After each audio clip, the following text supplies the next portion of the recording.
All right, it is 1 p.m. I will go ahead and get started. The purpose of this meeting is to hear from Mr. Paul Kreidler, the Director of Performance Management and Budget, who will be presenting an overview of the County Executive's proposed fiscal year 2021 budget. This meeting is officially called to order, and I request that the clerk please take the roll. Councilmember Clancy. Here. Councilmember Gray. Councilmember Gray informed me that she will be listening but is not participating. Councilmember Days. Here. Councilmember Dunaway. Present. Councilmember Fitch. Here. Councilmember Tracus. Present. Councilmember Harder. Madam Chair, you have a quorum. Thank you, Diane. I would like to state for the record that, oh, go ahead. I think I saw Councilwoman Gray on. I think I see Councilwoman Gray on. Yes, I believe that the clerk shared that she would be on the call but will not be participating. Do you need to do something to let that be reflected in the record, Madam Clerk? Yes, I will. Okay, thank you. Thank you. Okay. Thank you, Councilwoman Days. Today marks the start of our 2021 budgeting process. It is hard to believe that we are already almost through the year 2020. It has been a long year for so many reasons, but perhaps the biggest responsibility that the St. Louis County Council has is to appropriate our annual budget. We have no small feat before us as we continue to navigate the many challenges that have been imposed on our community this year and beyond, and using the budget as a continued tool to address needs in our community. I earnestly look forward to working with each of you over the next few weeks and for the rest of the year on making sure that we have a budget that is adopted that reflects the important contributions that our budget can make to St. Louis County residents. So with that, we are kicking off this budget process with a budget overview meeting by our Performance Management and Budget Director, Mr. Paul Kreidler. So Paul, I will turn it over to you, and then following your presentation, there will be an opportunity for council members to engage in questions and dialogue. You have the floor, Paul. Madam Chair. Yes. Madam Chair, I'd like to mention that Councilmember Harder has joined the meeting. Thank you. And also I should say that the committee takes official notice of and admits into evidence all St. Louis County ordinances and resolutions. So with that, Paul, you can have the floor. Thank you, Madam Chair. Get my technology squared away here, because there is no good budget presentation without a PowerPoint. Okay, thank you, Madam Chair and members of the committee. Again, my name is Paul Kreidler. I'm the county's Director of Performance Management and Budget. And today I'd like to provide you with an overview of the county executive's recommended 2021 budget. I will provide you with an overview of revenues, an overview of the recommended budget, and the financial plan. And this should hopefully set the table for you as you begin your hearings with the various departments over the coming weeks. Before we get started, a few opening thoughts. As the chair mentioned, you now have 3 months to complete your budget work, and this is the start of your process, but our process in the executive branch is now 6 months in. We started working on the budget in April, and this is the earliest we've ever filed the budget, as best I can tell. Looking back through history. The budget was required to be filed 60 days prior to the end of the fiscal year. And last year, Dr. Page decided to file the budget on October 15th, so that was unprecedented and early. And in the August 2020 election, the charter was amended to require that the budget be filed 90 days before the end of the fiscal year. So this will now provide the council with 3 full months to complete your review. Second, my staff has been remote since March due to the pandemic, so we've built this entire budget remotely. which has been a strange and interesting experience for us. And I wanted to be sure to acknowledge the hard work of my team, Mary Holgrave, our senior budget analyst, Andrea Beam, our county data officer, and Anna Hoyen, our performance and strategy analyst. Also, the incredible work from our departments, their directors, their fiscal staff. That includes Diane and Chris in your office who administer the work, as well as the staff from the county executive's office who help craft the final budget. You'll notice that the document looks a bit different this year. We have rebranded the document as our county business plan. So before, the budget office was preparing line item budgets while analysts separately worked with departments to solidify their goals and their key performance indicators to measure impact. Now, with Dr. Page creating the Division of Performance Management and Budget, we are working to formally join our performance management aspects of county government with our financial planning aspects. So the new layout of this business plan draws a clear connection between the work departments do, how we fund those activities, and how effective they are at serving the residents of St. Louis County. So this business plan process is just getting started. The framework we've created here for 2021 will be broadened over the coming months and years. Finally, I want to remind you this year more than ever that the budget is a collection of estimates. It's a forecast, it's a financial plan, a communications document, a policy document, and so forth. We'll need to remember in this environment that the budget is a living document and will need to be flexible as conditions change. This is my 25th year in public sector budgeting, and I've never seen a year with so much uncertainty as we face this year and into next year. So let's jump right in and first talk about revenues, or where the money comes from. And I thought I would start just with some big picture highlights before I get into tables and charts and all of those fun things. In terms of highlights, we have certainly seen an impact from the pandemic, but I will say it's better than we first thought.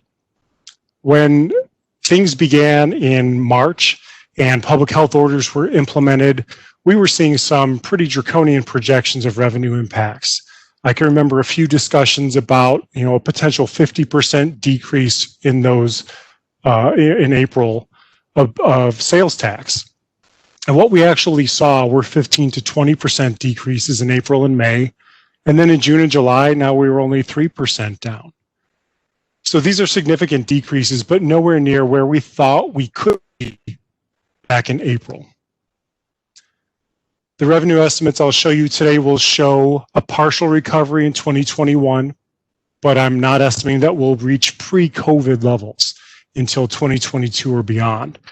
And it's important to understand some of the assumptions that I've made in this revenue estimate include no significant increase in COVID cases, no significant impact of the seasonal flu, no additional public health restrictions, availability of a vaccine. So we assume that these things will happen to get us closer to some sort of normalcy in revenues. And if any of those things don't hold true, then we're going to need to be nimble and quickly react to refigure our estimates. I'll share with you in a few slides some of the revenue sources that are most significantly impacted by the pandemic. I think the hotel tax, our 3.5% tax on hotel motel rooms, will have the roughest road to recovery. When we'll see that lagging until people really start to travel again for business and leisure. And finally, you'll notice, and I'll call these out, but we have $8.8 million in one-time building sale revenue recorded in our 2020 estimate, and another 6.5% recorded in the 2021 estimate. This graphic here includes our revenue forecast for all 26 budgeted funds. I wanted to just remind you that this does not include the CARES fund, which is appropriated outside of the annual budget process. So that $173.5 million from the Coronavirus Relief Fund and the other grants we've received are not included. Revenues in 2020 are estimated to be $75.9 million, or 9.5% below the 2019 actual level of $801 million. Some of this decrease was already projected in the 2020 adopted budget, but the remainder is driven by COVID impacts due to sales tax, hotel tax, casino tax, charges for services, and so forth. If you look at that middle percent change column, you can see those decreases by revenue category. In 2021, we project revenues to increase by $27.2 million, or 3.8%, led by a partial recovery of sales tax revenue. You may be asking yourself about property tax. We think we may see some COVID impact, particularly on commercial values, but we won't know that until the 2021 reassessment is completed next summer. So if you look, and I'll see if I can get my pointer here working. So when I talked about some recovery in 2021, but not at the pre-COVID levels, if you look here at some of our tax revenues, so sales tax, we were at $388 million. We dropped to $364 million in 2020, and we increased up to $382 million in 2021. So we're coming back, but we're not all the way there yet. As I mentioned, hotel tax I expect will continue to lag, and so forth and so on. I'd also like to just point out to you that for all revenues, sales tax now accounts for over half of every dollar of revenue the county receives, and property tax is now down to 16% of that total. I'm going to talk to you about just the general funds, kind of our core operating funds, in a moment. You'll see that that's a different story when we get to those funds. In terms of the impact from COVID, as I mentioned, we saw an immediate impact starting in mid-March, and we then lowered our 2020 revenue estimate by about $40 million, so 5.4%. The situation is certainly very fluid. Each month as we get actual revenue data, we take another look at our models and determine whether any adjustments are necessary. It would be fairly typical for us to go through a budget year and just have one or two formal updates in our revenue estimate, and I think we'll be doing that much more frequently, just assuming that we'll see some continued volatility from those revenues. So the table below here, I pulled out the revenue streams that I think are most impacted by COVID. So certainly sales tax, casino taxes, the River City Casino was closed for a while. As I mentioned, hotel taxes, but that also extends then to park and recreation fees, municipal court revenues, and so forth. So I've shown you here the 2020 drop and then the projected increase back in 2021. When we look at where our revenues have been over the last 10 years for all budgeted funds, you'll see that they were fairly stable from 2012 through 2017. In 2017, we did start to receive the public safety sales tax. So we have 1 quarter of data in 2017. And then we have the big jump in 2018 when we received a full year of Prop P. Fairly stable in 2019. And then we have the COVID impact in 2020, and then the partial recovery in 2021. I mentioned that I wanted to show you revenues for just the 4 general funds. These are the main operating funds of county government. They have the majority of our staff and activities are funded from these funds. So we often look at these as a separate group. And there's a few things I wanted to make sure you understood about this revenue estimate. If we look at the bottom line, for 2019, we had $432 million. Our estimate in 2020 decreases by only $3.4 million, or 0.8%. However, there are some things that we must take into account in this estimate. First, here on the transportation sales tax allocation line, you'll see that we have a $9.1 million increase in the allocation of the half-cent transportation sales tax. And we split that revenue up between transportation operations and capital. So we had planned for this to occur in 2020. So this was, again, a planned increase. In the other revenue category here, we also have $8.8 million of property sale revenue. So to get an apples to apples comparison, we need to make some adjustments there. And if we do that, what we would see is a decrease in 2020 of about 21.3 million or 5.2%. And that's really the COVID impact. If we move to 2021, our revenue estimate is 4.7 million down or 1.1%. But again, we have some adjustments. That transportation sales tax allocation drops from 32 million to 26.5 million. The 8.8 million in one-time revenue in 2020 is now 6.5 million of one-time revenue in 2021.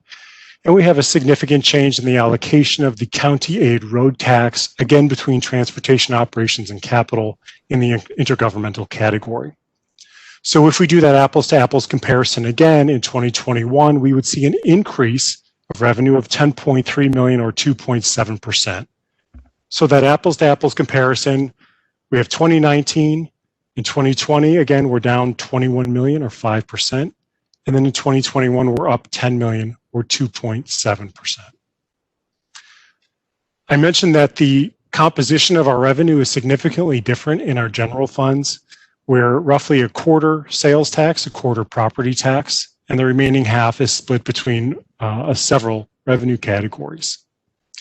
So certainly, not only for the general funds, but for all funds, our two most important or the two most significant revenue sources are property and sales. So I'd like to give you just a little bit more background on those two sources as before we wrap up revenues.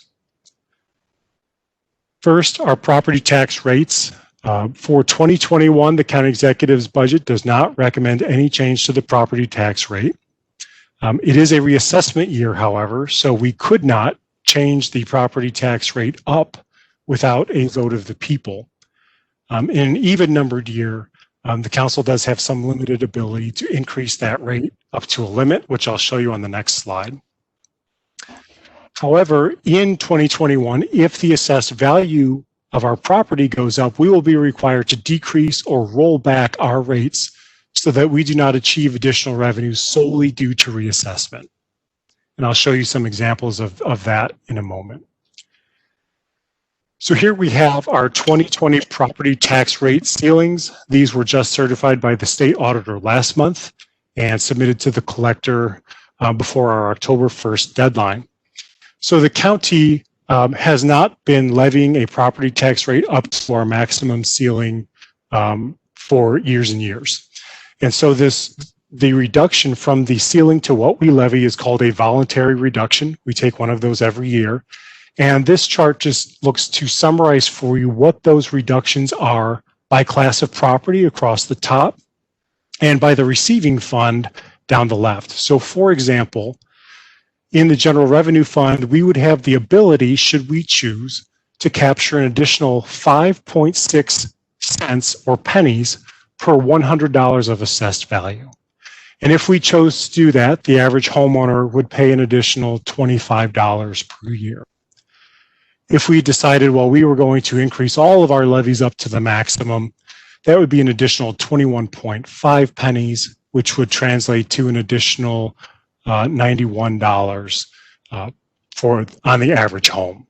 So if we were to max out all of our tax rates across all classes of property, we would have the potential to achieve an additional $42.7 million of revenue for the county. Again, the decision to roll up those rates can occur in an even-numbered or non-reassessment year. We can go up to these ceilings with a vote of the council. Anything above that would need to be a vote of the people, and increasing your property tax rate at all during an odd-numbered or reassessment year requires a vote of the people. A little more background on property tax. I wanted to show you how our assessed values are doing. Here's our pre-recession, or the pre-late 2000s recession numbers for assessed value. We got to our bottom in 2013, and then in 2017 was our first year kind of eclipsing that pre-recession high, and we're now at a $27.8 billion assessed value. When we look at our tax rates, you can see that the last year we increased our property tax rate was 1984. So we have done nothing but decrease that rate ever since. We flattened out around 58 cents per $100 of assessed value for the late 1990s. We had some decreases in 2005 and 2009 as we reduced our debt service levy. And then in 2015, 17, and 19, we were required to reduce our levy to comply with state law. And again, that's so that we did not achieve additional revenue solely due to the reassessment. So if we look at back from 1991 through 2008, which is when the law changed, we were generating additional revenues, which is this red line, despite a flat property tax rate. So as the county was getting built out and as properties were growing in value, we were achieving kind of natural revenue growth because, again, the property tax is calculated on tax rate times assessed value is a simplified calculation of that property tax. In 2008, two things happened. First, we had the recession take over, and we had state law changed, again, that said you can't achieve additional revenue just because of reassessment. So since then, you're seeing our tax rate is declining, and our revenues, for the most part, are pretty flat. Kind of the outliers here is more a result of you're seeing taxes paid under protest being reported in the next year instead of the year they were earned. So that's throwing off that chart a little bit. So the takeaway from this is that although the law allows, the state law, for some small revenue growth due to an inflationary allowance for new construction or properties coming off of a TIF, property tax is not going to provide a significant source of revenue growth for the county unless that tax rate is changed. On sales taxes, we currently levy 9 separate sales taxes, most of which have restricted uses. The only sales tax without a restriction is the 1% countywide sales tax, which is shared with the municipalities. And this is deposited in our general revenue fund. On the pie chart, I have pulled out the wedges from the 4 taxes which are deposited in our general funds of the county. This is the countywide 1%, our half-cent Prop P public safety tax, our 1/10 of a cent Metro Parks tax, which is also shared with some other governmental entities, and our Arch River tax. These 4 taxes represent 29% of the total, or just over $110 million in revenue. Through the first 7 months of this fiscal year, that's all the data we have thus far, sales taxes are down 7.9% compared to last year across all tax types.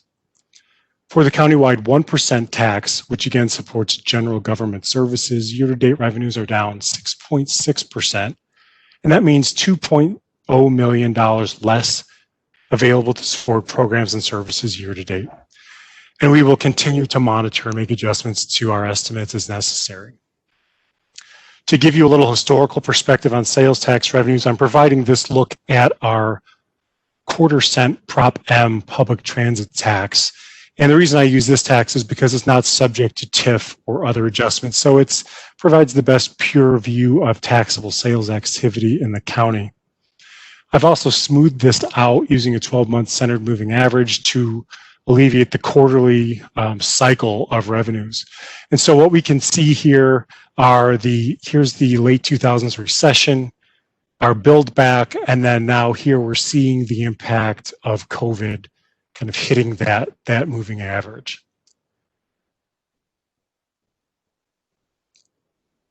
So that covers where the money's coming from and what those estimates are. And again, just to stress, I usually coming to this point where I come to speak to you, I have a pretty good feel for where revenues are going to be, except for if there were to be some surprise event, a recession or so forth. This year we've made our best estimate given the information we have, but there are so many variables that could impact that estimate. So just keep that in mind. Okay, so that was where the money comes from. Now, where does the money go? And I thought it'd be best to hit the highlights for you before I get into some of the tables and other summaries. So the county executive's recommended budget maintains existing program and service levels. There are no reductions in service, no eliminations of programs in this budget. There are some significant areas of increase. We have significant growth in the police budget due to collective bargaining agreements and other commitments we've made, things like ShotSpotter and so forth. The county executive has budgeted $4.3 million for an employee pay program. And so he is committed to resuming an annual pay program for our employees. And we're viewing human capital as a cost of doing business, just like utilities or rent. We've got to get back to a position where we are paying those costs on an annual basis. What we have budgeted is an amount equal to a 3% increase for 12 months for all filled funded positions outside of the police department that are not covered by a collective bargaining agreement. The police increases are already factored in the line above here. So the administration will be working with the council over the next several months on exactly what the 2020 structure of the program will be, and then what the program will look like in 2022 and beyond. We have a significant increase, all funds of $4 million for our self-insurance program. This will cover commercial insurance costs, self-insured losses, and build an appropriate reserve for our insurance administration fund. And we have $900,000 to increase our minimum wage to $14 per hour. You may recall that we moved that minimum wage up to $13 per hour in 2020. We'll go to $14 in 2021 and $15 per hour in 2022. Offsetting some of the increases in the budget, there are also some significant decreases. Overall fringe benefits decreased by $900,000, although it's important to know that we are putting more into the police retirement program and less into the civilian side of the equation, and that's based on actuarial projections. We reduced the elections budget by $3 million because there are no county-funded elections anticipated next year. If anything pops up, we will have to bring a supplemental forward for those. $4.5 million decrease in the park maintenance fund due to the impact on sales taxes from COVID. We have a $6 million reduction in the Convention and Recreation Trust Fund from a lapsing appropriation for the Powerplex project. If that project is not going to proceed in 2020, then we'll have to talk about how we rebudget that for 2021. Spirit Airport down almost $15 million. Most of that is from fuel sales, as Mr. Bales will talk to you about in your next hearing today.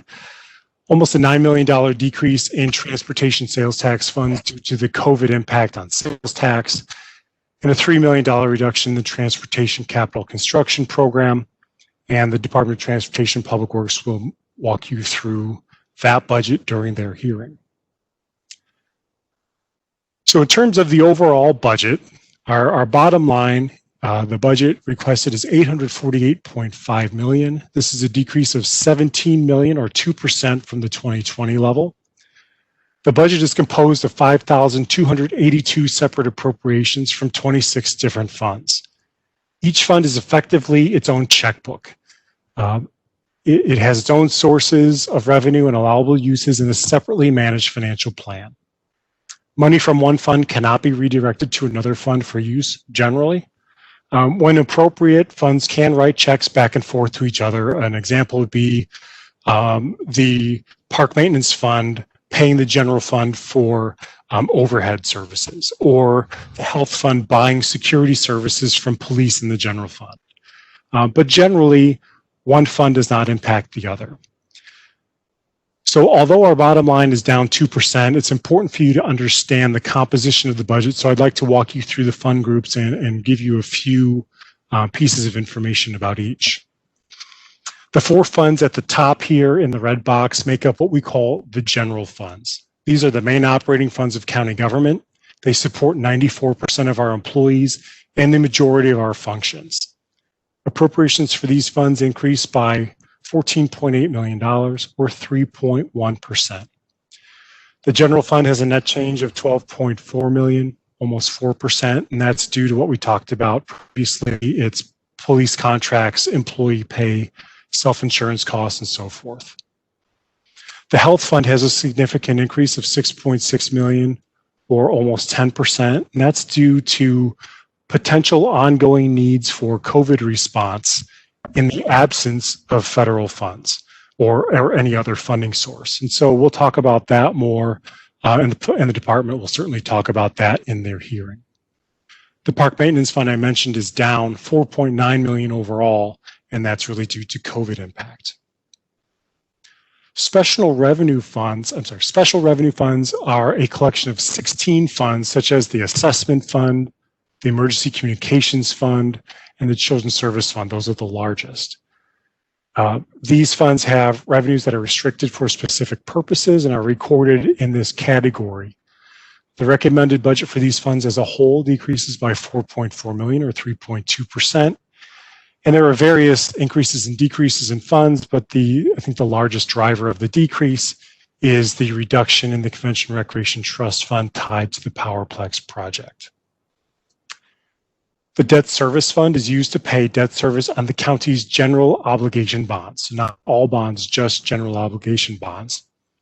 At the end of 2020, we will have 77 million in outstanding principal remaining from general obligation bonds, and that's on $113 million worth of bonds issued over the years 2012 and 2013. The county is currently using 2.2% of our legal general obligation debt limit, which is currently 2.8 billion. We will be paying on current general obligation bonds through 2033. The budget decreases slightly because we refunded one series of bonds earlier this year, and we'll be bringing another refunding opportunity to you for your consideration very soon for our Series 2013 bonds. And if we refund these bonds, we think we can achieve at least $6 million of interest savings over the remaining life of the bonds. Our enterprise fund, we have one enterprise fund. This is a fund that essentially operates like a business, is the Spirit of St. Louis Airport Fund. The decrease of 14.8 million, again, is mostly due to lower fuel sales in 2021, and I know that's a topic of conversation that Mr. Bales will bring up with you in your next hearing. So in total, all of the funds above this line here make up our operating budget, and the operating budget is the primary means by which most of the financing, acquisition, spending, and service delivery activities of the county are controlled. And I'll give you a few more highlights of this in just a moment. But the total operating budget down 4.8 million, or 0.7% from that 2020 level. There are 4 other funds in addition to the operating budget included in the recommendation. First, in the Mass Transit Fund group is the Transportation Trust Fund and the Public Mass Transit Fund. These funds are used to record 3 sales taxes that are distributed to bi-state upon the council's approval of the annual budget. These appropriations are down to a total of 8.9 million, or 4.9%, due to lower sales tax revenues due to COVID. And finally, the last 2 funds are in the Highway Capital Funds group. The Federal Aid Urban Trust Fund and the Transportation Highway Fund make up the Highway Capital Construction Program. These appropriations will be combined with other available funds to support $46 million of project activity in 2021. And again, the Department of Transportation and Public Works will discuss this request with you in detail during their presentation and hearing. So a couple quick comments about the operating budget, or a couple different ways to slice the budget up. When you look at the operating budget by function, you can see that public safety is our largest area of spending. Public safety includes police, the courts, the Justice Center, the prosecuting attorney. And that's followed by health and well-being at 21%. That's mainly our Department of Public Health, Children's Service Fund, Department of Human Services. And then behind that is 19% for economic development infrastructure. That's the Department of Transportation and Public Works, Spirit Airport, the Economic Development Partnership. If we look at the year-over-year change by function, we could see a decrease in economic development. That's the fuel sales and Spirit. We grow in health and well-being. That's due to the ongoing COVID activities in the Department of Public Health. Public safety, the growth in police costs. Recreation and culture, reduced project spending in parks due to COVID. In general government, again, we're seeing the impact of the elimination of the Powerplex appropriation in the Convention Recreational Trust Fund, offset by miscellaneous increases. If we look at the budget by the category of spending, you can see here I pulled out the two wedges for salaries and wages and fringe benefits. Those account for more than half of the budget, or 55%. If I were to limit this graphic to just the four general funds, this percentage would increase to 71%. In fact, there are a number of departments whose budgets, including your own, who are made up of well over 90% salary and fringe benefit costs. So looking at that year-over-year change by category, salaries and fringe are up due to pay increases, commodities and supplies due to fuel at Spirit, other expenses up due to self-insurance costs. Transfer payments are down due to the removal of elections costs and the Powerplex Appropriation and Convention Recreation Trust Fund. And capital is down due to a variety of reductions, including the amount budgeted for land and buildings. When we look at staffing, in 2021, we are budgeting 4,884 positions. When we convert that to a full-time equivalent, that's 4,452 FTEs. So overall, we are up 16 positions and 26 FTEs. The largest area of growth is public health. That's to maintain COVID services. And again, the department will talk about that in their budget hearing. So some budget challenges that you're going to see as we go through the financial plan. We are running structural deficits in the general fund and the health fund. Long-term revenue structure, you'll see there we're going to have some potential issues on the horizon there. And we will have to keep in mind that at some point, and again, you'll see my projections in a few moments, we're going to have to look at where do we find additional recurring revenues to fund annual pay programs. That could cost $10 million per year potentially. Capital renewal of our building systems, we have facility needs of about $100 million, and that would include $50 million to install fire sprinklers and do asbestos abatement in the administration of the Roos building. There is a facility study ongoing to help educate us about those issues and how our space needs change due to the pandemic. In roads, we could invest another $62 million there just to keep current. And there are often opportunities to invest in technology, but those are very expensive, and we don't have a lot of available revenue for that at this point. So we've talked about revenues, where the money comes from, and now the budget, where the money goes. And now we need to connect those things together, and we do that in our financial plan. And so again, think of this as a checkbook. Each fund has a checkbook, and for those of us who were around when there were such things as paper check registers, you had your balance in the far right column, and then you showed your money in, money out, and then your ending balance. So we're going to do that here for our funds as well, just generally following that same principle.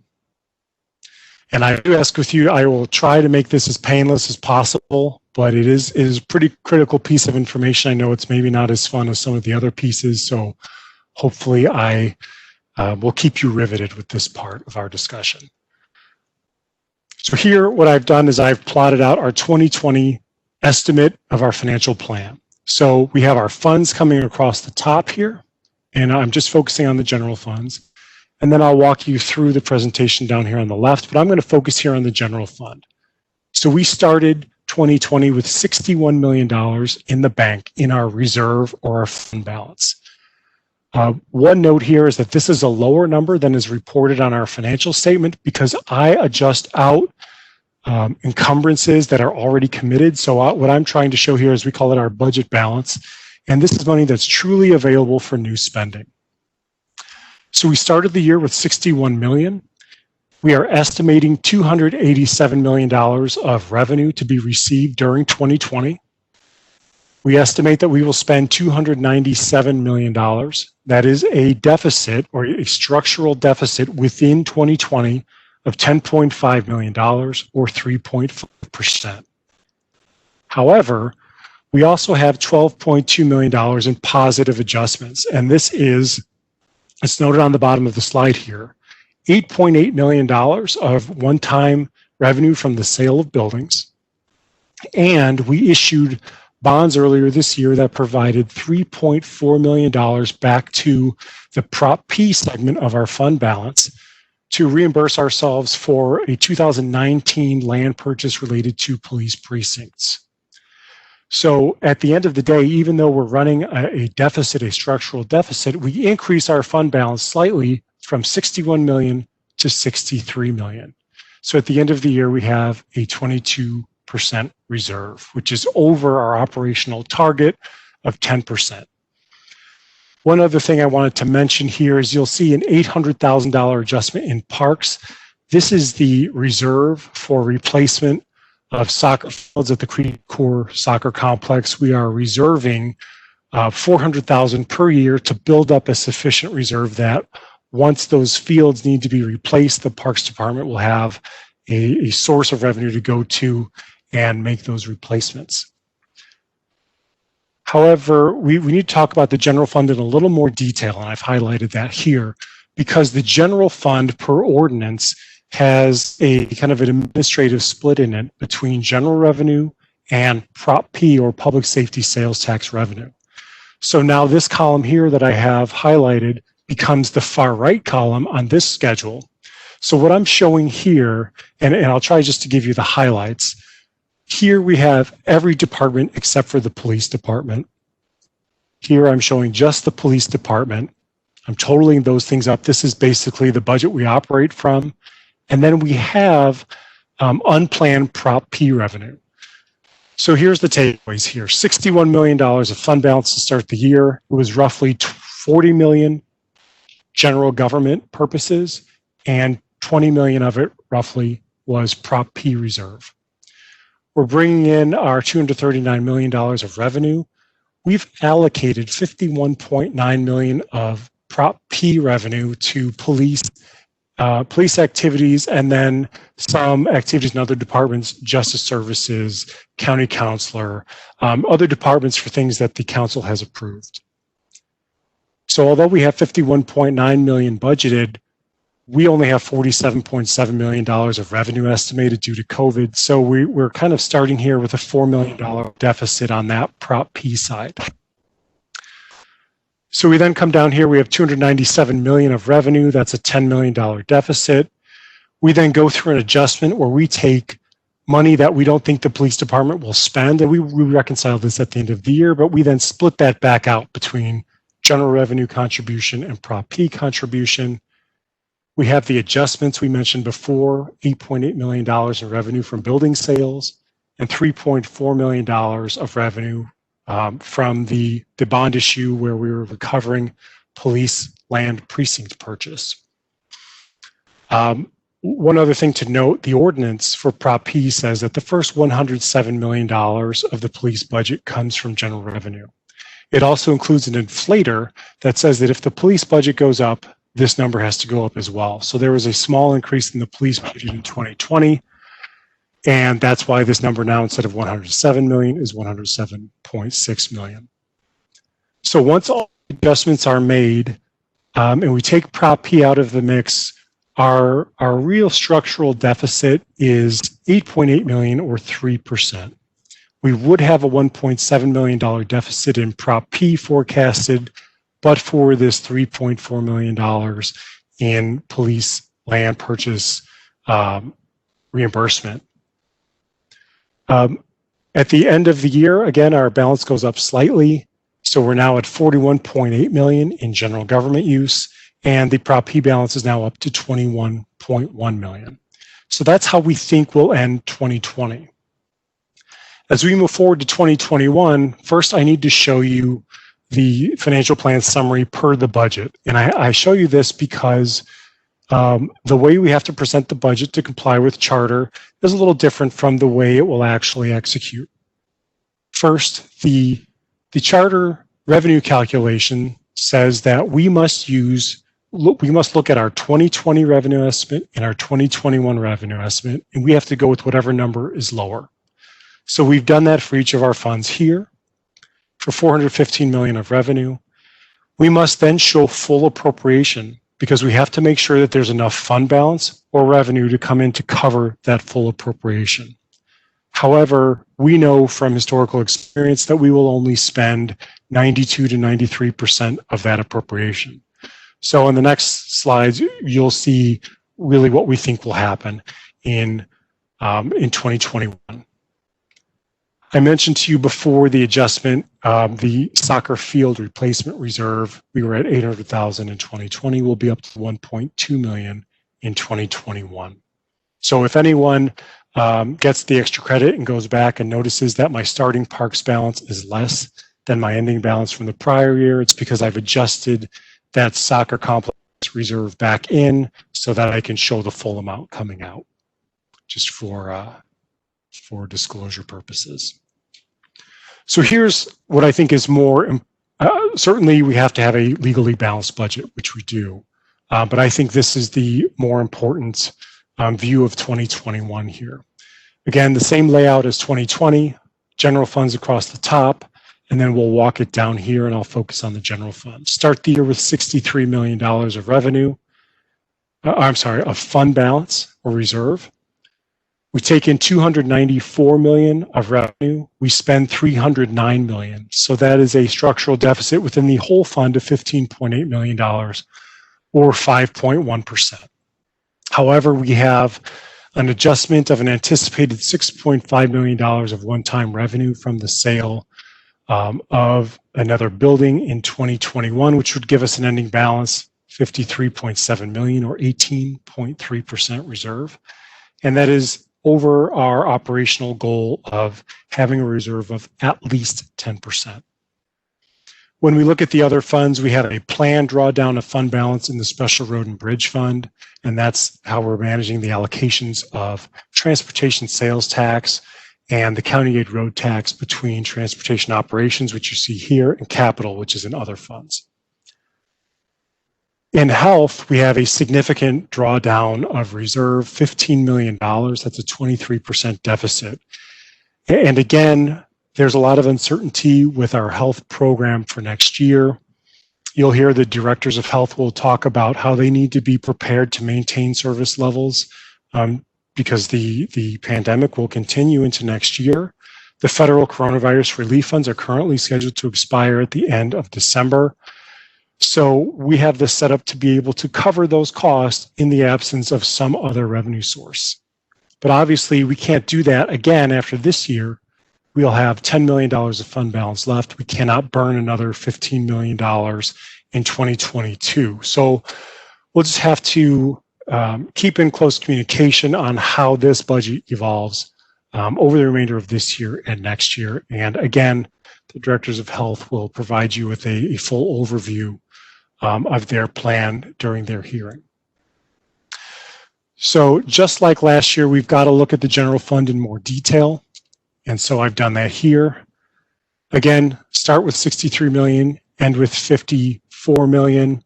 We have a budgeted deficit of Prop P of 3.7 million, but there are a lot of caveats there. I'll talk about those in a moment. The $107 million for general revenue support to police is now up to 114 million because, again, the ordinance says that the general revenue contribution to police shall be increased or decreased consistent with the percentage of the increase or decrease in the annual total sum appropriated for the police department. However, this amount cannot be less than 107 million. So it's kind of an interesting situation we find ourselves in with that ordinance because the raises are driving the police budget increase. The raises are covered by Prop P.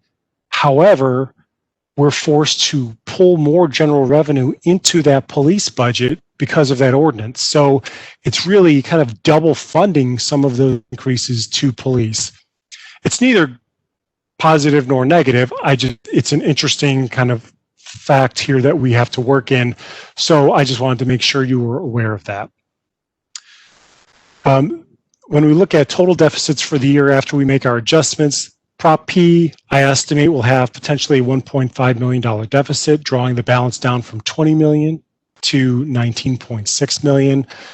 There's a lot of moving parts there I'll talk about in a moment. On our general operating side, we have a deficit of 14 million or 4.7%. Of course, this all assumes that all of the estimates I've made here hold true. And there are certainly a lot of ifs and variables in that. So, we'll need to take these with a grain of salt.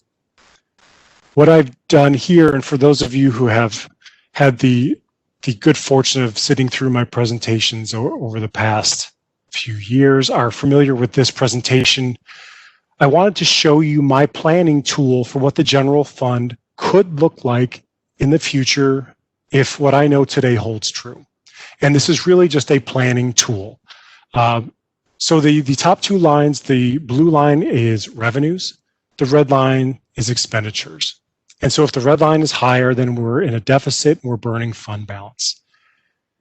On the bottom here, the green line is our fund balance. The purple line is our minimum fund balance target. And so when we cross that line, then we're in a position where we need to start identifying or implement, I shouldn't say start, we've been talking about this for years, but we need to implement some changes. So what I've assumed here is we'll have some revenue growth from property tax due to inflation, maybe some new construction. We'll have some sales tax growth, but we're also going to have that consistent investment in human capital from now on. We won't be in a pay-free situation any longer.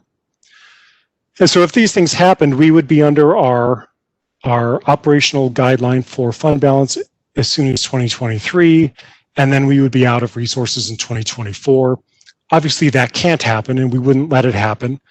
And lots can change between now and then, but just what we see in the future is the potential for some difficult decisions to need to be made in terms of the mix of services or revenues. I know many of you are interested in Prop P, so I wanted to show you my projections here. I mentioned we could have a deficit in 2021, but keep in mind we've got a rough revenue estimate. And although we have budgeted more than the revenues we anticipate, we don't always spend all of those dollars. So, it is possible that this gap could close by the end of 2021. And this gap could be smaller in future years. We could get additional revenues, or as I said, spend less. And what that would do then is maybe flatten out this slope of the fund balance and extend out that point in time when the Prop P fund balance becomes exhausted. When that does happen, however, there's really no relevance to me in terms of financial planning.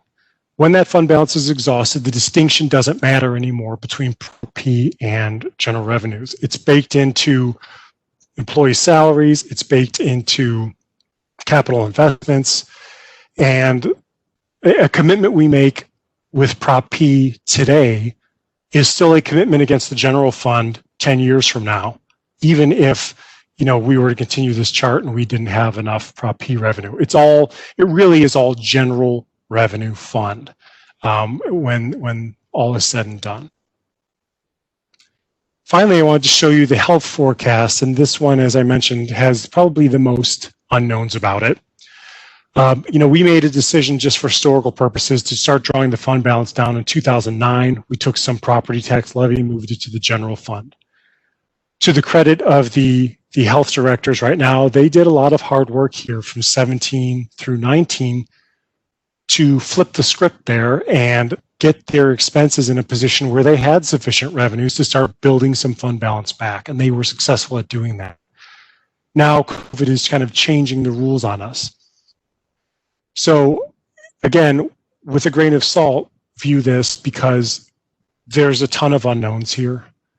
But if we had to keep our current position of COVID services up and running and the revenues weren't there from some other source, we would be burning a significant amount of fund balance. We could do that for 1.5 years, and then we'd have to make some decisions about how to right-size that. But this one, again, I'm just showing you to get it stuck in the back of your head that, hey, we're good for 2021, but maybe not in 2022. So we've got to make sure we keep in close contact on that. And with that, I think I've droned on now for about an hour. I appreciate you all for hanging in there with me. This is the most exciting day of my year. So I am happy now to answer any and all questions you have. Thank you, Paul, for all of your work to put together that presentation and to guide us through the budget, the proposed budget. Before I open it up to my colleagues, I do have two clarifying questions for you that hopefully are going to be brief. The minimum wage increase is a $15 an hour increase, correct?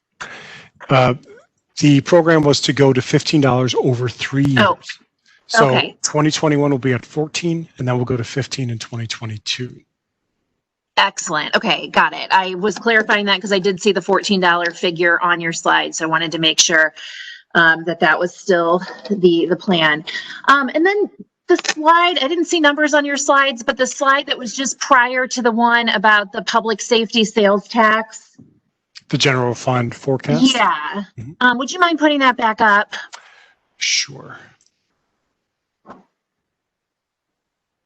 All right, let's see if I can do that without. All right, just give me 1 second here. And swap. Okay. So you mentioned sort of where we see the divergence between the ending balance and the fund balance target at about projected in year 2022. And I believe you ascribed that to the increases in human capital that are proposed in this year's budget. So in other words, are you saying that the increases in human capital proposed in this year's budget are not sustainable beyond 2022 without an influx of new revenue?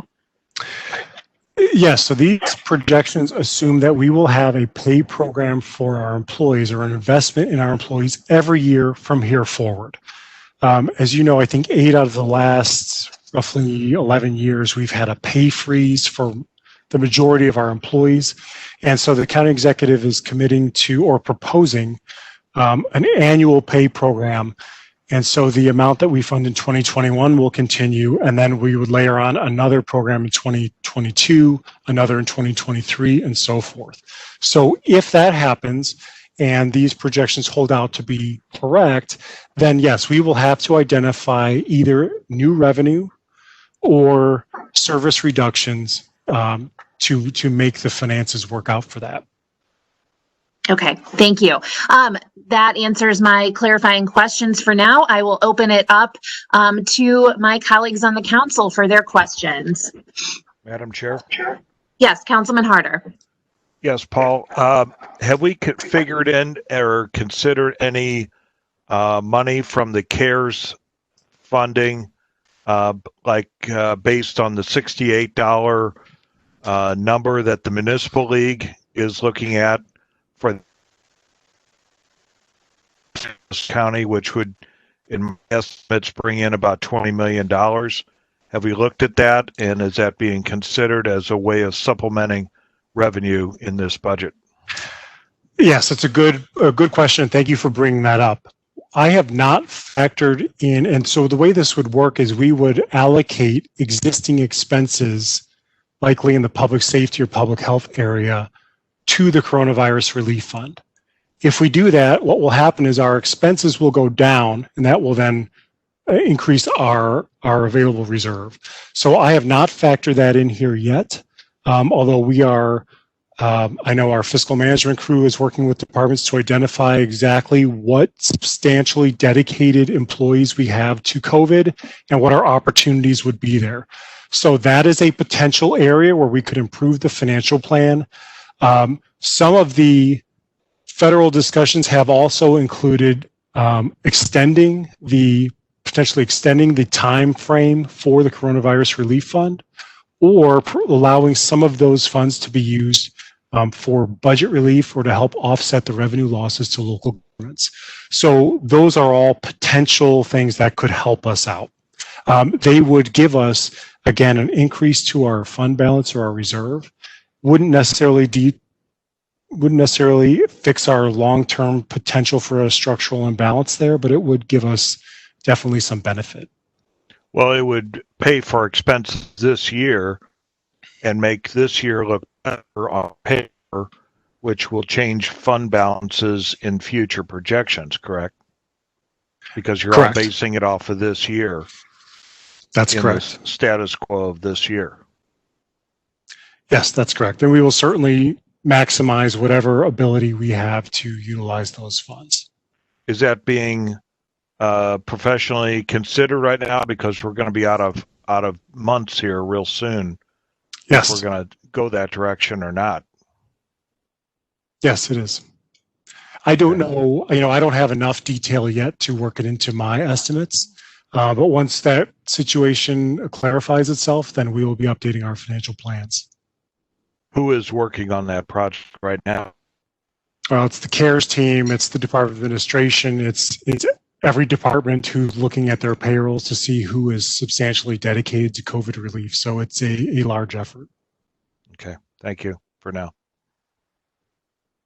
Madam Chair. Yes, and I also, this isn't directed at any one council member, but I just wanted to make clear to the public and to the council that this, we will be diving into each of the department budgets at subsequent meetings. This forum is to get the overview and more broad and general questions related to the budget. So just want to make sure everyone's clear about that. Yes, Councilman Fitch. Oh, thank you. Paul, and I don't know that the department head will be able to answer this, but I didn't see anything in here built in as far as employee raises for the new sergeant's contract in the police department. Is that in here somewhere? It is not, because they are currently negotiating. So what we would do is when that contract comes to the council, we would bring a companion appropriation for that at that time. Okay, and sort of a related question is, a Chamber of Commerce member told me the other day that they heard the Afton Precinct Station has been canceled or put on hold. Do you know anything about that in the budget? Yes, we only bonded for one of the, I guess, take a step back. We were talking about building 2 precincts. When we did our last bond issue, we only bonded for one due to the revenue uncertainty. And so we'll have to identify a funding stream to support the financing necessary to complete that second precinct. As to which one it is, I don't recall for certain offhand, but I know Public Works can certainly address that. I thought the Afton station was far ahead of the North County station as far as any sort of completion. Are you familiar with that? I don't. No, Okay. I'm not familiar. I'll save the rest of my questions for the individual departments. Thank you, Paul. Great job as always. Thank you. Madam Chair. Yes, Councilman Tracus. Thank you. Mr. Kreidler, good to see you. Thank you for coming today. Just a few questions. If I heard you correctly, what you've told us this morning is based on, in your words, a pretty good feel, best estimate, right? Best estimate. I don't know how good I feel about it, given all the uncertainty, but it's where we're at right now. Because in your words, there's a lot of ifs and variables, right? Absolutely. Kind of unknowns. Correct. Okay. So would it be fair to say then that your projections as you've given us today are probably the most speculative that you have ever given in your 20 plus years of public accounting? Yes, absolutely. I mean, we've been through recessions, there are historical precedents we can look at there and modeling. This is unlike anything we've ever seen before. So yes, that's correct. So projected estimates of revenue, again, are highly speculative, fair to say? It's correct. Yeah. Okay. And then I have a question about, I want to make sure I understand your budget analysis here. If I understood you correctly, the total budget, all funds that the administration is recommending is about $848.5 million. Is that right? That's right. Okay. And then am I also correct, again, based on what you showed us, that total revenue is $752.9 million. Is that correct? That's correct. Okay. So just doing the simple math, that's about $90.6 million difference, right? That's correct. That's budgeted fund balance. Right. And so in simple terms, that's an 11% difference. Where's that money going to come from to give you $848.5 million if we're only generating $753 million in revenue? Certainly. So the difference there is made up by the fund balance of various funds. So two things. I'd say number one, we're covering with fund balance. And number two, keep in mind that the 840 is an appropriation number. And history tells us we will spend, at least in the general funds, about only 92 to 93% of that total. So we have factored those into our financial plans as well. Okay. But if that didn't happen, then of course, the difference would be significant. Right. If that didn't happen, and if we spent our full appropriation, we would have sufficient fund balance to cover all of the 2021 recommended budget. And what's your overall number? And by that, I mean percentage in terms of reserves. If you can give me. Sure. Each fund has its own separate reserve. Correct. What we're typically, so countywide, budget-wide?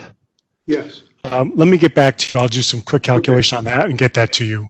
And all I'm saying is that if I heard you right, the reserves in most funds are 15% or higher. Is that right? Would you agree with that? That's right. That's right. And is it also correct that from a GAAP standpoint, and that's generally accepted accounting principles, certainly a reserve of 10% is sufficient? Yeah, we go by the best practice recommendations of the Government Finance Officers Association, which generally supports a reserve of 5 to 15%. And we've used an operational policy of at least 10%, which would be roughly 2 months of revenue. So I understand every fund's different, but if the average, say, were 15%, that gives you a 5% cushion that you could use to offset any downfall or shortfalls, rather, in revenue, right? Correct. Okay. And then I have the same questions Councilman Fitch does with respect to the third police district police station. It was my clear understanding that that was a priority item. The Prop P funds used to purchase that property were done expressly for that purpose, and that it is, in fact, the drawings are completed. The land has been prepared, and frankly, I find no sufficient excuse as to why that project is put on hold. And if it's canceled, there will be serious and spirited discussions with respect to that. But I'll save that for another person on another day. Thank you, Madam Chair. Thank you, Councilman Tracus. Anyone else? Yes, Madam Chair, may I ask a question? Councilwoman Days. Yes, please proceed. Thank you very much. Thank you very much, Paul, for the presentation. I guess I'm curious about the way you get your revenue estimates. Do you all do what is considered like a consensus revenue process? Is that what you do? Yeah, so general revenues, property and sales tax, come from my office.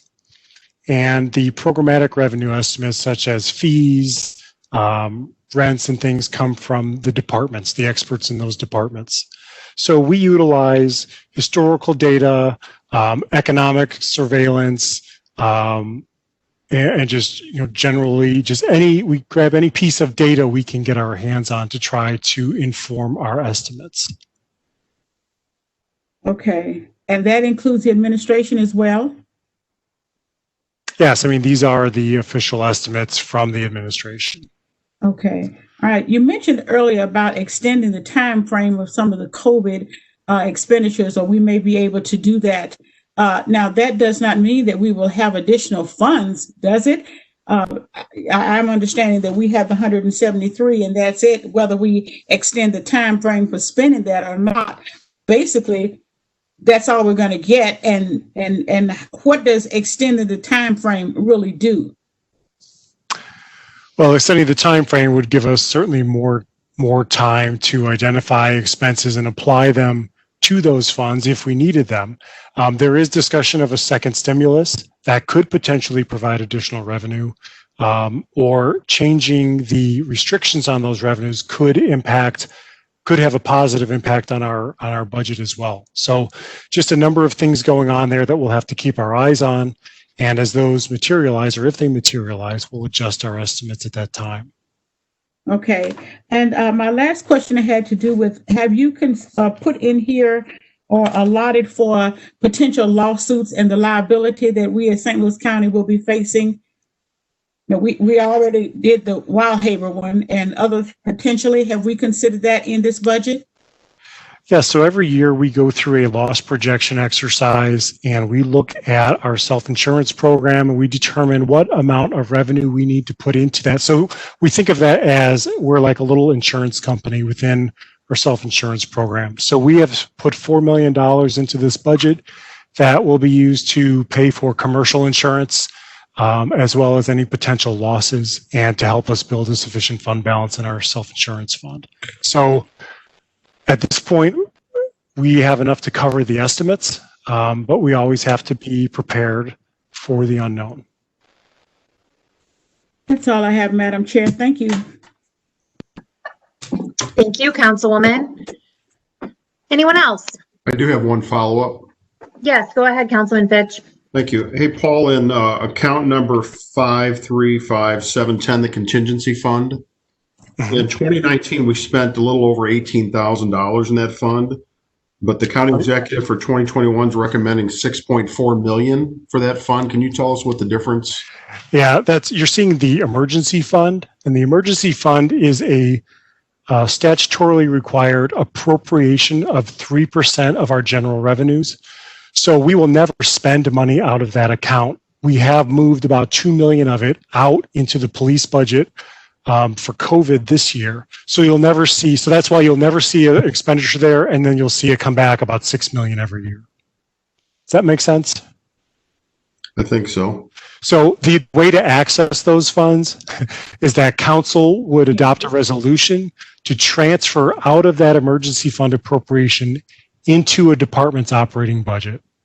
So it would spend in the department, not in the emergency fund itself. Okay, and in that same category under insurance, 2020, 4.4 million, 2021, 7.9 million. Is that to start to recover the fund balance for Wildhaber? Is that what that is? Well, the Wildhaber settlement was covered with bond proceeds, so that's kind of a separate issue, but we went through a complete analysis of our commercial insurance needs, our forecasted or potential losses, and we looked at the balance of the self-insurance fund, and we're wanting to shore that up over the period of 3 years. So we're going to be budgeting at a higher level for a couple years, and then that will drop back down a bit. Okay. And congratulations to whoever came up with the employee pay plan. Well-deserved, should have been implemented many years ago. I hope it's sustainable and we figure out a way to sustain that for our employees. Go ahead, Madam Chair. I have a question. Councilwoman Gray. I wanted to follow up on the employee pay program or employee pay program. Can you kind of explain how that functions?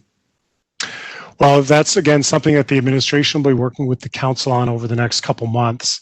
I have budgeted an amount equal to 3% for 12 months for every filled position outside of the police department, because again, they're a little different.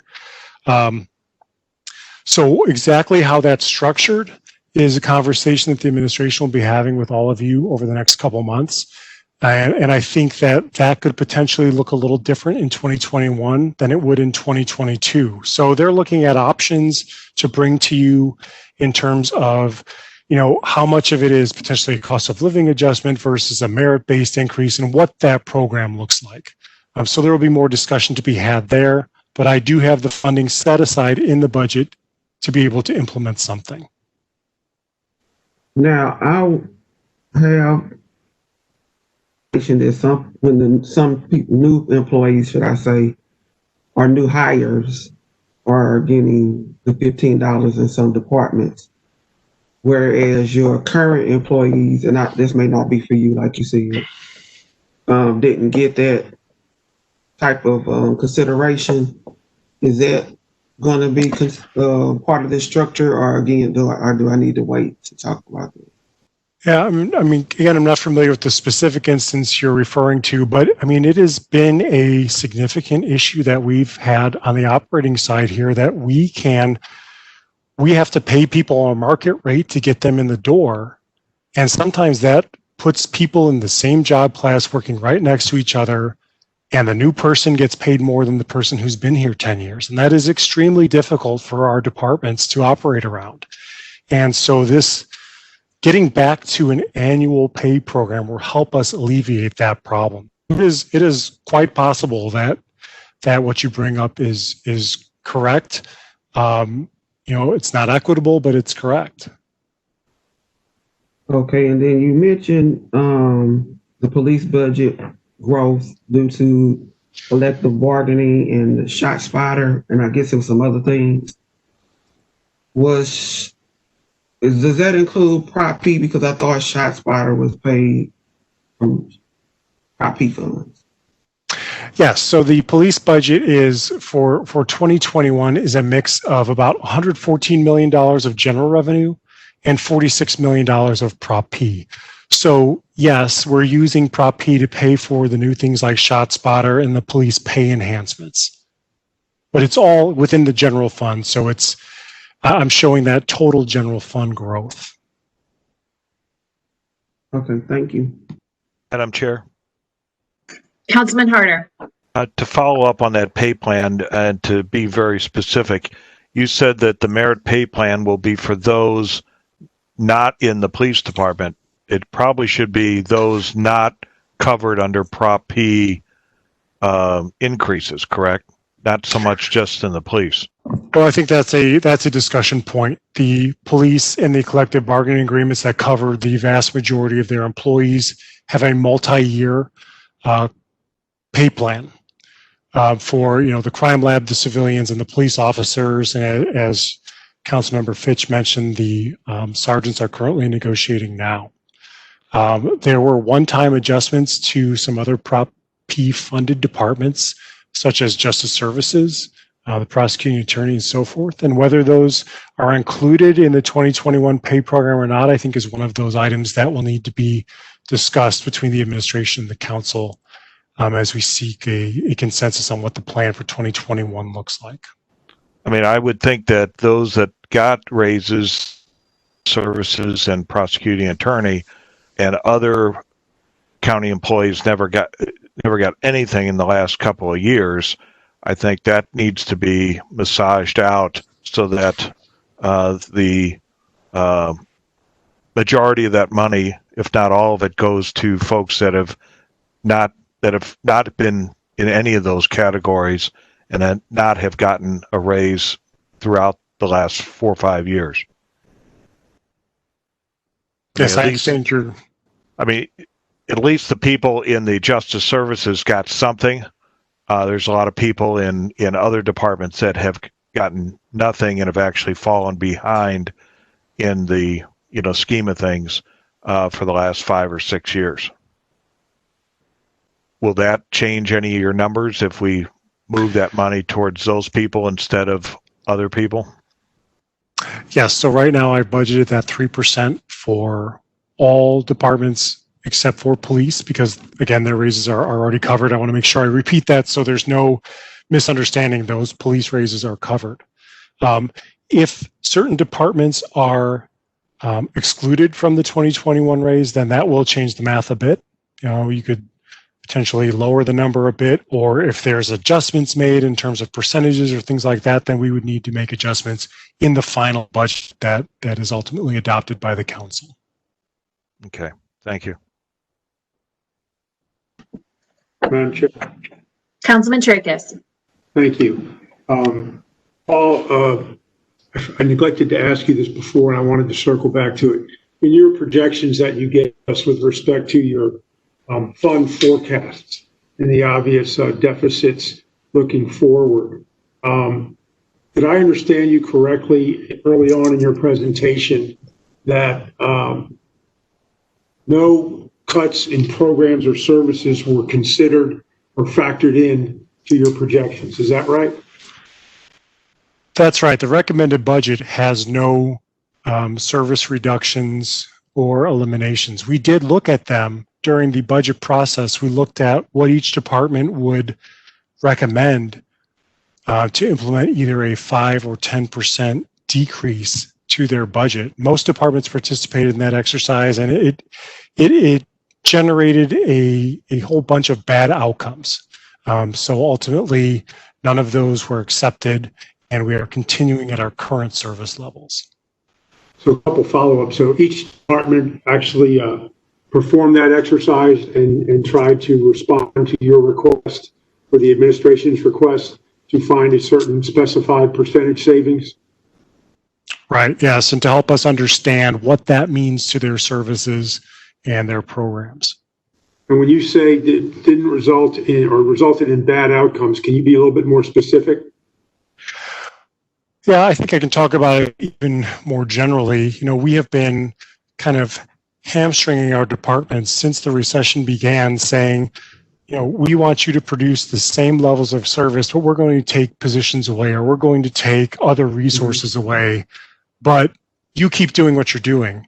And that's kind of compounded. And so we're at the point where if we're going to take, you know, and 5 and 10% for a lot of these departments is a pretty significant cut, then we're going to have to look at, you know, do you eliminate a program? Do you change service hours?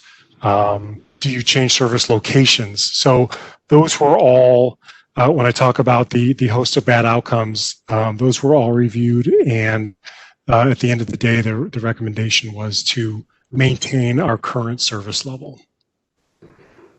And wouldn't it make sense, based on your characterization of asking them to do more with less, to take a hard look at where efficiencies can be found? Yeah, I mean, I think that's an ongoing activity within these departments. Is, you know, we talk about, can you do things better, faster, cheaper? And at some point, you know, let me say there are always ways to be more efficient. But I look at, you know, the department I'm most familiar with, the Department of Administration. You know, you still have to produce payroll, you still have to pay vouchers, you have to accept payments. Outside of changing hours or changing locations where you do some of those things, there really aren't significant ways to decrease your cost when your cost is dominated by human capital. So I don't want you to come away with the thought that departments aren't thinking about these things and thinking outside of the box on them. But it is, I feel like over the last 10 years, we've gone through this exercise over and over and over. You know, I think we do think that there are investments that potentially you could make in technology to automate some processes, but those are extremely expensive as well. And so we would have to identify the revenue to cover those things too. So, you know, yes, we need to challenge, and my office works on this each year, is challenge the departments to think about how we could do things differently. And one of the things this year we said specifically was, don't come to us and say, well, ordinance says we have to do this. Well, we can talk with the council about changing an ordinance if it provides some value. So we did push them on those sorts of issues this year. And again, just at the end of the day, the administration was not interested in pursuing those reductions. Okay, we can query the department heads more specifically on those, but thank you for your candor. Appreciate it. Thank you, Madam Chair. Yes, if I thank you, Councilman Tracus. You know, Councilman Tracus, his inquiry sparked some thoughts on my end. Paul, I heard one principle pretty clearly when it came to the budget this year: maintain current levels of service. Were there any other principles that were guiding the administration that you can speak to related to the budget proposal? Yeah, I mean, we certainly are looking to not decrease the services we're providing to our citizens. But also, I think there has been a strong focus in this administration, which I think we got away from in the few years before, to focus on our operations and operational excellence. And we cannot provide good services if we don't have good people. And, you know, I think the county executive has been sensitive to those comments he's hearing from his department directors of, you know, hey, I can't keep people here. Once they get to their 7 years, they're gone, or if they even make it that long, because we're not paying them. We have a very difficult time attracting and retaining good talent. And we are seeing institutional knowledge walk out the door on a daily basis for people who have been here a long time, and they're going to stay here no matter how bad we are to them because they're close to retirement.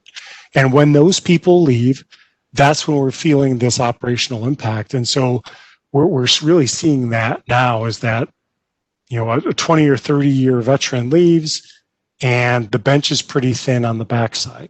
So I think there has been a marked focus on just improving the quality of our programs and services by handling some of those internal management issues that were, maybe not as high of a priority a few years ago.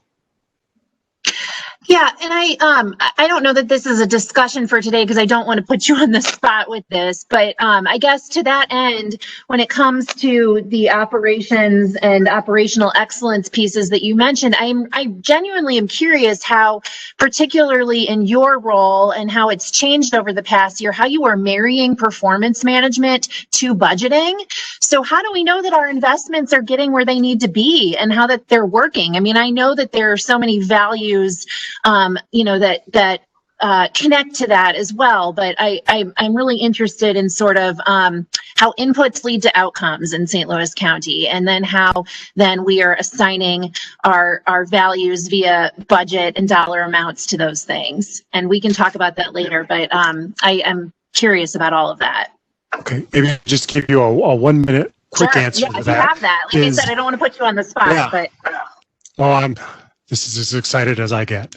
So I mentioned that we took the first step this year, and it was a good step for us that we have now, even if it's just a visual representation of the strategic priorities of each department and their outcomes, and we've just linked them with an icon back to the county executive's global priorities. It's a start. It has a long way to go, but now, actually tomorrow, my team is meeting on what our next steps are. And so we will now be working to really create a very direct linkage and to help our departments move away from counting activities to quantifying outcomes. And it's not easy, and it may take years, but we'll get there. And we are starting, we got a good start in this document, and we'll be building on that again starting tomorrow. So we have a vision in the new division of performance management budget is where we want to go. And now we have a tool to get us there and to communicate that.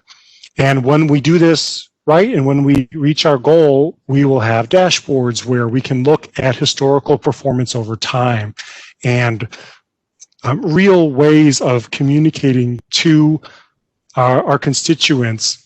This investment in this service is directly linked to this outcome and providing this service to you. So I know where you're going with your question. I know where we want to get to, but we're going to have to put in the work to get there.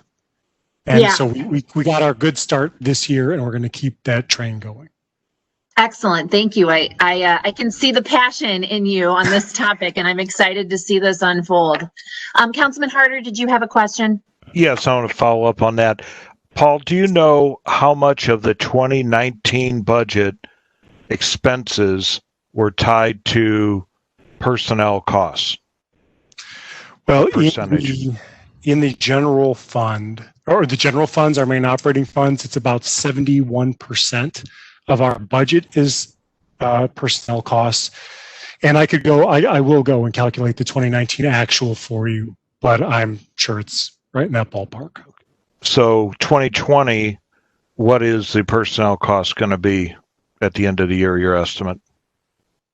Just personnel costs, well, as a percent of the total, again, will still be around that 2/3 to 70%.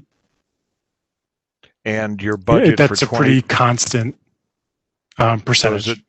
So 71, 72% has been, of all dollars we spend, is spent on personnel costs, correct? Yes, that's again a good rule of thumb. You broke up on me a little bit, but I'll get you the actual calculation for 2019 to put a specific number on it. Okay, and did you figure 2021 under that same variable? Our spending estimates, yes, we use up to 10 years of historical data to inform our spending estimates. So we're making those spending estimates more on the department level. But yes, we factored in, that's our biggest area of unspent appropriations is salary and fringe. A position goes vacant, doesn't get filled for a month, that generates savings. So yes, we expect that to occur and we count on that to occur. But with that high percentage of our total budget going to personnel costs, cutting a bridge or cutting a project is not going to have the biggest impact, whereas cutting personnel costs would have a bigger impact, correct? When you're trying to balance a budget. I guess it depends how big the bridge or the road is. But yes, that's our number one cost is people. And so if you want to drive the budget, what's going to drive the budget up is people cost, and what's going to drive the budget down will impact people cost. Okay. Thank you.